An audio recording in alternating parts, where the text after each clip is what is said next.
Neil, we'll quickly look back at the 1-1 draw against Maidenhead last week. Have your thoughts on that game changed since you looked at it, or you still pretty much think that City were in charge throughout the majority of that second half? Yeah, I thought I didn't think we started great. Found ourselves 1-0 down. Last 20 minutes of the first half, I thought we got going. We've obviously scored, put a bit more pressure on them. Will Davis had a great 1v1 opportunity, and I thought second half they were just trying to catch us on the break, and credit to them. When I watched the game back, they must have obviously Depot's at the post and Paddy's miskicked an open goal, but we were the effort and the energy and the tempo to keep trying to get final third entries, box entries, but they were putting their bodies on the line, blocking things. A couple of things didn't fall for us. I thought we had a penalty that should have been a penalty. Depot's flicked it back, it's come off the guy's hand, and if it doesn't come off his hand, Depot gets a shot on goal because the guy's going the other way. And if you had VAR, I think that would show you that he's stopping a goal scoring opportunity. So I think it just didn't quite fall for us. But I can't do anything about that side of things. I can't do anything about whether it's the inside of the post and goes in or comes out. Just got to try and keep the boys in a good place, the spirit high, the fitness levels high, the recovery's good, especially coming into the games we've got coming up, and try and keep the level of performance as high as I can. Yeah, strange that, having said all that, if it hadn't been for that own goal, you probably could have come away from that game losing. Is that a concern? Listen, would I like my forwards to be banging in goals left, right and centre? Of course, but we are where we are. We work on it. We work on what we need to do to get into better goal scoring opportunities. It's strange for me, and again, it doesn't always come out in results, but for me, it's taken me 2.5 months to get to this point. We had 36 players, fitness levels were poor. We had 13 injuries at one point, including Dan Batty, including Deepa Akinyemi, and somehow we've managed to get ourselves from bottom of the league out of the relegation zone and into a place where we can hopefully go into the last third of the season and have a right go at getting out and getting up the table. I think last 13 games we've lost 2, got 19 points. It's taken a long time to get to that point, and now we've got to try and stay strong. I've got to stay strong as far as my leadership. People are going to go up and down based on results. I can't lose my head because teams down the bottom are winning. I can only focus on what my team try and do. And yes, we've drawn games that we could have won, and we've perhaps drawn games that we could have lost. But I think we're competitive, and I think the boys are in a good place and having a real go. Because when you first came, the first part, City were conceding goals for fun. You've certainly steadied it up at the back, haven't you? We had someone get in touch with us last week saying we don't see York City missing chances because they don't create enough chances. Is that now the next step in the progression this season? I certainly think there's a point to that, because for me, when I look at previous clubs I've worked at, one thing we focused hard on was clear-cut chances and expected goals. It's a difficult one. Is this point of the season the right time to strip it all back and go open and expansive and we're going to pick holes through the opposition? I don't think it is. I think we're in battle mode to a degree. We're in fitness mode, battle mode, competitive mode. Yes, we need to have that little bit more spark of creativity in the final third, and obviously there's been games where I've tried to add Billy to Will Davis to Depot, so now we've got 3 players that can score on the pitch. Very soon, if he carries on training well, Finn Barnes might be able to add. It's a position we might look at seeing if we can bring in another spark of 1v1 domination to give us something different. We know that's the bit we need. We know we've made us harder to beat. We know we've made us more competitive, and that's the bit we need. It's not always easy to find players who are better than what you've got. How do you go about then this weekend trying to break down the best defence in the division? I think one of the things me and Joe, the goalkeeping coach, we do a lot of the analysis, look at the opposition. One of the things that Southend are very, very good at, particularly at home, is the intensity they play at. They played Gateshead last week, they lost 1-0. They must have got 15 crosses in the first 10 minutes, and they were, just put it on them and put it on them and put them, and Gateshead stood up to it, managed to grow in the game. So, I don't look at it and go, how are we going to break these down? Because if I'm just saying, how are we going to break these down, and not getting my team ready for what's coming, we'll be 2-0 down before we break them down. So we've got to make sure that we know how intense they are, and we've got to be able to match that. And I feel, and hopefully the lads will prove me right, but I do feel like, we're in a position where we can match that now. With the levels the players are playing at physically, but obviously proof will be in the pudding on Saturday. Let's look at your team then. You brought in Amos. First of all, what attracted him to you? Attracted him to me, or sorry, no. So we again, we all know we've been looking at left backs, and in football during the January transfer window, things can happen really, really quickly. So a player that you didn't think would be available comes available. So with Danny, it sort of came to light with us towards the end of the transfer window. We'd done a lot of work on 2 or 3 other players at that point, so we took that week to kind of assess Danny, and obviously his pedigree is exceptional, promoted with Grimsby at the expense of Solihull Moors, I might add, so that's not good.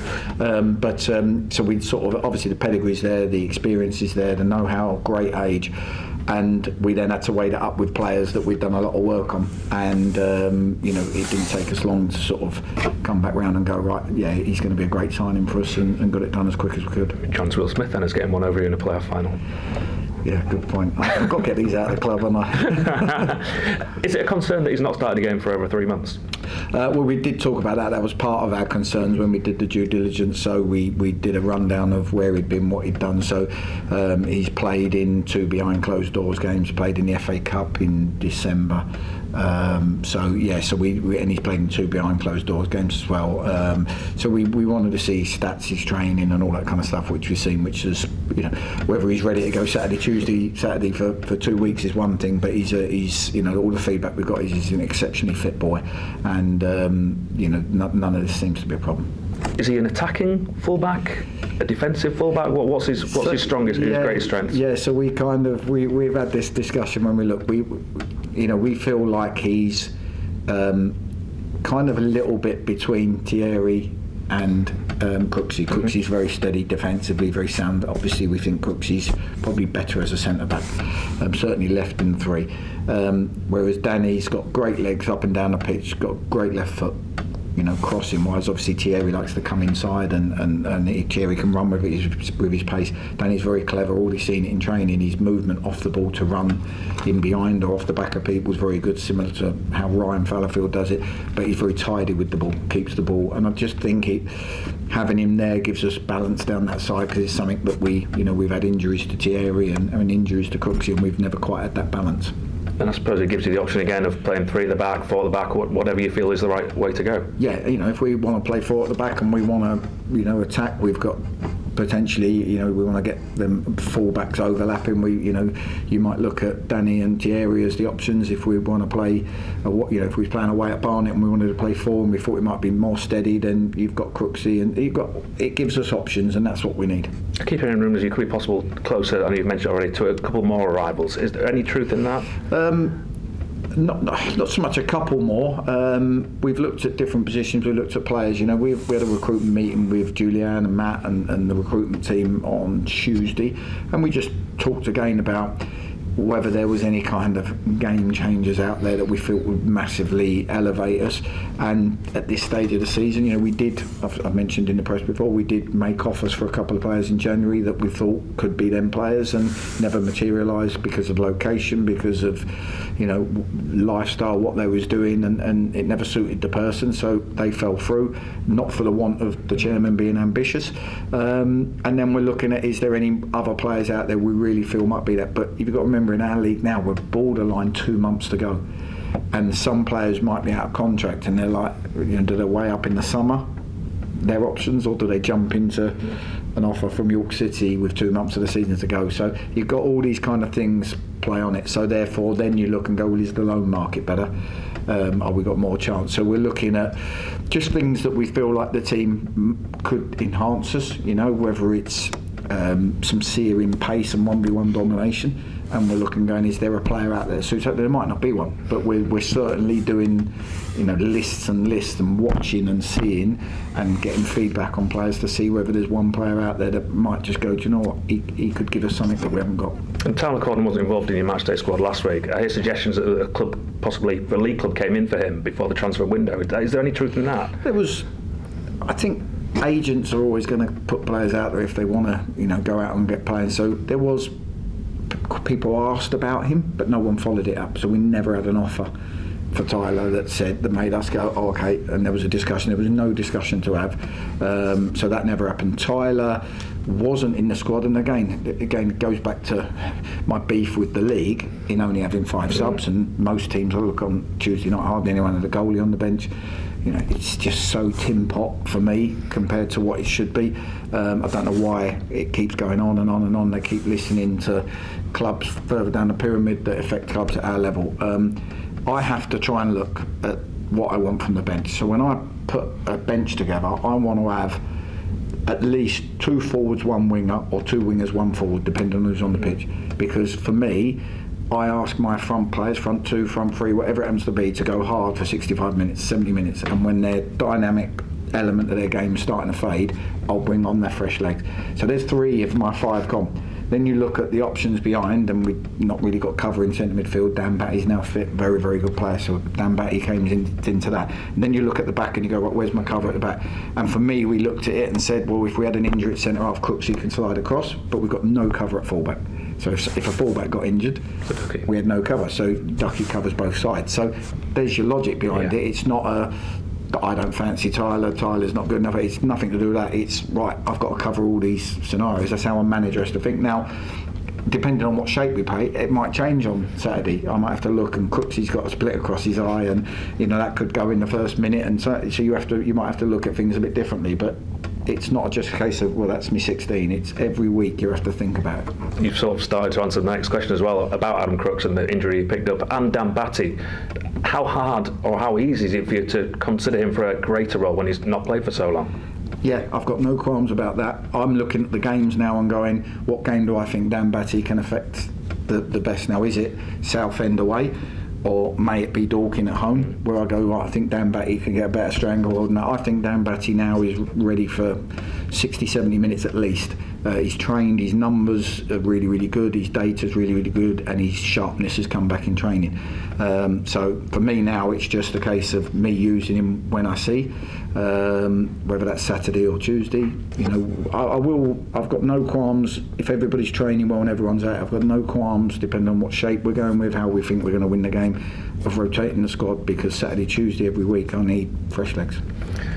Go back to Southend. I think Roots Hall is one of the trips that lots of York City fans look forward to most. An old traditional football ground, reminds lots of us actually of Bootham Crescent. I know you had a decent record there, didn't you, when you were at Wimbledon? Maybe not so good in recent times, but talk to us about your visits to Roots Hall. And do players or managers enjoy going back to certain grounds for whatever reason it is? Only if you win. It's one of them grounds, to be honest with you, similar to Bootham Crescent. It's an old traditional ground that really needs some work. It's when you're in and around the dressing room area and stuff, you see it hasn't been maintained for a long, long time. So I'm sure that's something that they're looking at doing. I just focus on the pitch. I know Southend fans are great and noisy, and it might be a great chance for York fans to go down to Southend. It's a nice place to go.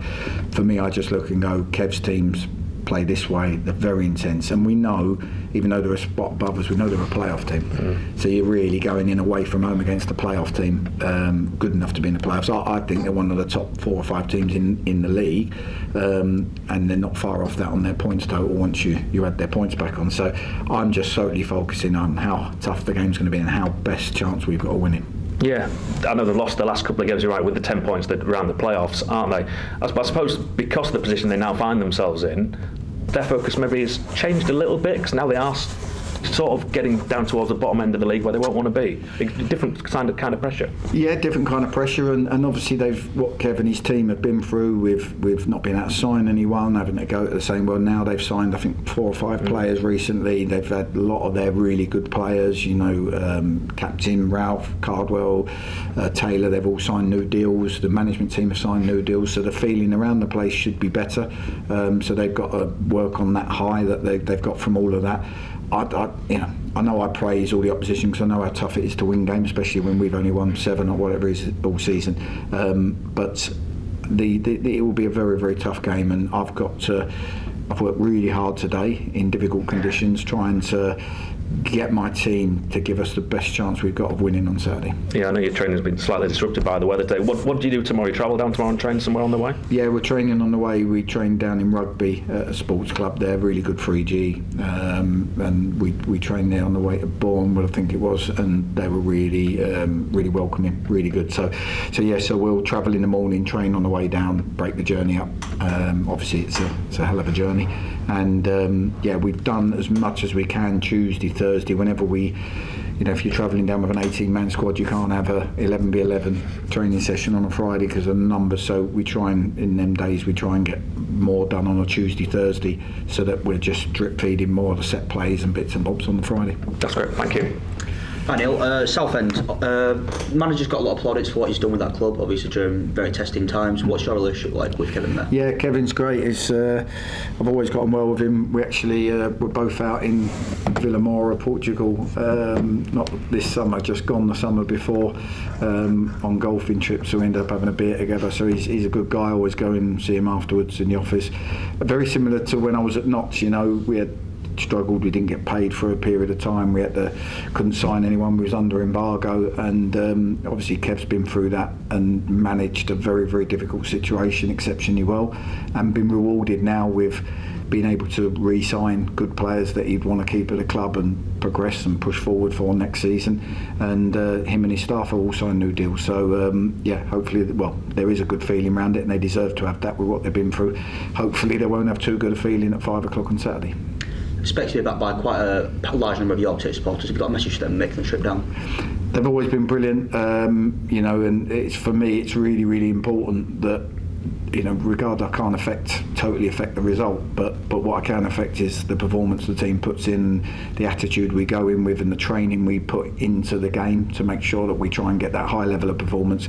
So we'll be focusing on that, and hopefully if that then transforms into getting something from the game, whether it be 3 points a point, then the fans will at least have seen that and be happy, and makes their weekend and their long journey worthwhile.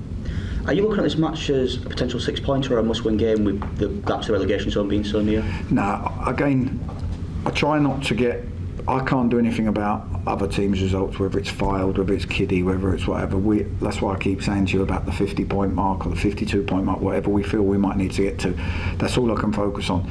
And if we don't get the result against Southend that we want on Saturday, then Dorking becomes the next most important one, and we've just got to keep going. We need 16 or 18 points in the next 16 games minimum, and that's what we've got to keep chipping away at. And you just lose a game to get them points, and you focus on the next one. Because if I start letting all of that get to me, it's a 6-pointer, and I start feeling the pressure, I put that onto the players, it's going to be no good for them. That's what leadership's about. Talk about your players. Thierry Lactifere, obviously he's missed last 3 games, I assume, with the family bereavement. Is he any close to being back involved? He's training.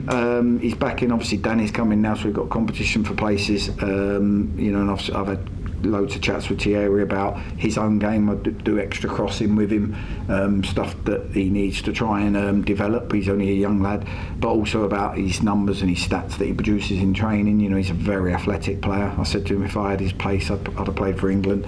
No, we're trying to. It's a two-way thing. We need to keep him ready for when his opportunity comes, and we need him in a game. But at the same time, we're trying to develop him and make him a better player at the same time because he's young.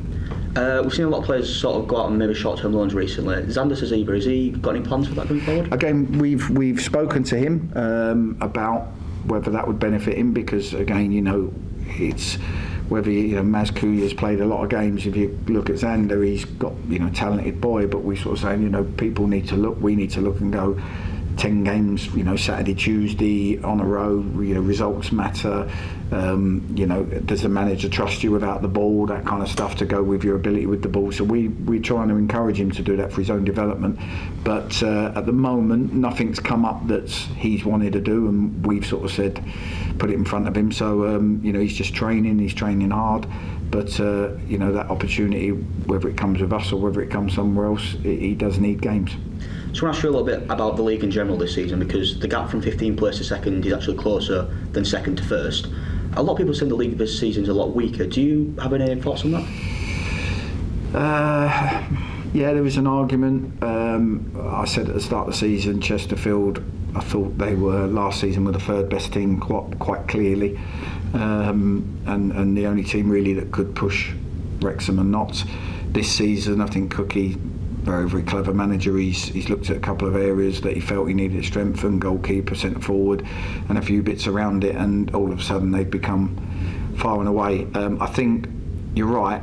I look at the rest of it and you look at the results and you go, anyone can beat anyone, you know, and that's why you can look at the games and go, oh, we've got, you know, Southend, or we've got Dorking, or we've got Fylde, we can, you know, they're down there with us, but you know, we could go away at Altrincham and win. You know, we can go away at Barnet and win, in my opinion, if we're really at it. But on the flip side, Fylde could beat us at home because they're dead. So there's all these things can happen. That's why you can't be like a roller coaster, especially when you're the leader. You have to stay on an even keel. So I do think it's tight. I wouldn't want to sort of talk about the quality of the league. I just think Chesterfield are far and away the best. And then I think from, like you say, from second in, anyone can beat anyone. Brilliant. Thank you very much.